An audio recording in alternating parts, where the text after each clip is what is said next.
Good evening बच्चों। Current electricity में हम सेकंड नंबर क्वेश्चन देखते हैं इक्विवेलेंट रेजिस्टेंस के ऊपर। ये क्वेश्चन कह रहा है कि सर्किट डायग्राम में पॉइंट ए और बी के बीच में इक्विवेलेंट रेजिस्टेंस आप लोग निकालिए। तो देखिए बच्चों, इस सर्किट डायग्राम को अगर हम देखते हैं तो ये मान लो इस सर्कल की हम बात कर रहे हैं। इस सर्कल में आने वाले सारे रेजिस्टेंसेस एक बैलेंस्ड व्हीटस्टोन ब्रिज का पार्ट है। क्यों ऐसे देखें, ऐसा इसलिए अगर इस रेजिस्टेंस को मैंने मान लिया R1, इसको मान लिया बच्चों अगर R2, ये मान लिया हमने R3 और ये मान लिया हमने क्या R4 मान लिया, तो हम देख सकते हैं इन डायग्राम में आपके पास क्या है बच्चों, R1 अपॉन R2 की वैल्यू बराबर है किसके, R3 अपॉन R4 के, है ना। तो therefore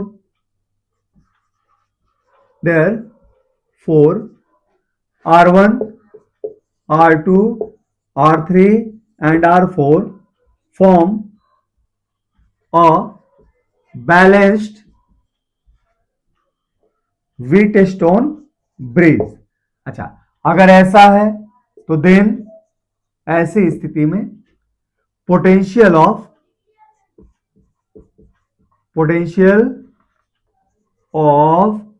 C equal to potential of किसका, D का।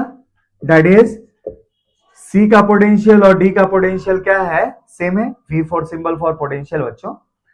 तो C का पोटेंशियल D का पोटेंशियल अगर सेम है तो देयरफॉर अगर इस रेजिस्टेंस को मैं R5 मान लूं तो therefore R5 can be removed. R5 को यहां से हटाया जा सकता है। ऐसा इसलिए क्योंकि इसमें जाने वाली करंट क्या हो जाएगी बच्चों, इसमें जाने वाली करंट जीरो हो जाएगी, है ना। ये व्हीटस्टोन ब्रिज जो बैलेंस होता है उसकी ये प्रॉपर्टी है ना। तो इससे जाने वाली करंट जीरो होगी, इसलिए आप इसको हटा सकते हैं। तो therefore circuit can be redrawn,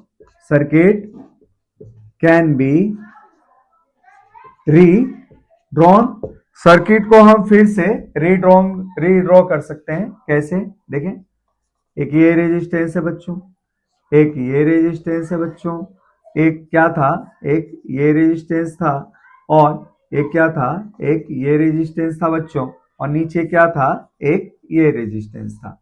ऐसे सर्किट को हम रीड्रॉ कर सकते हैं। और यहां से जो रेजिस्टेंस R5 है वो हमने हटा दिया है, ये क्या है, ओपन है ना। और ये पॉइंट क्या थे बच्चों, A और B थे। ये रेजिस्टेंस क्या था, 4 4 4 4 और ये 16। अच्छा, अब देखिए फिर से बच्चों।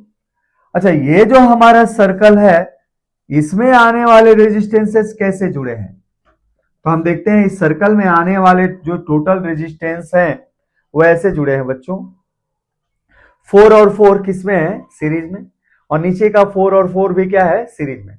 अर्थात कि ये कितना है, 8, और ये भी कितना है, 8, और फर्दर क्या है, ये पैरेलल में। तो इस सर्कल के लिए अगर एक वैलेंट रेजिस्टेंस में क्या मान लूं, R1 मान लूं, है ना। इस सर्कल में आने वाले रेजिस्टेंसेस के लिए एक वैलेंट रेजिस्टेंस पॉइंट A और B के बीच में अगर मैं R1 मान लूं बच्चों, तो R1 की वैल्यू क्या होगी, 4 और 4 किसमें है, सीरीज में, 8, और नीचे का भी क्या है, 4 और 4 सीरीज में 8, और दोनों पैरेलल में है। R1 हो जाएगा 8 इंटू 8 अपाई 16, ठीक है बच्चों। और क्या हो जाएगा, 4 ओम हो जाएगा, ठीक है बच्चों। तो ये जो पूरा सर्कल में रेजिस्टेंस है इसकी इक्विवेलेंट रेजिस्टेंस कितनी है, 4 ओम। अच्छा, अब ये 16 ओम के साथ क्या है बच्चों, पैरेलल में है। तो देयरफॉर हम फाइनल डायग्राम खींच सकते हैं बच्चों ऐसे।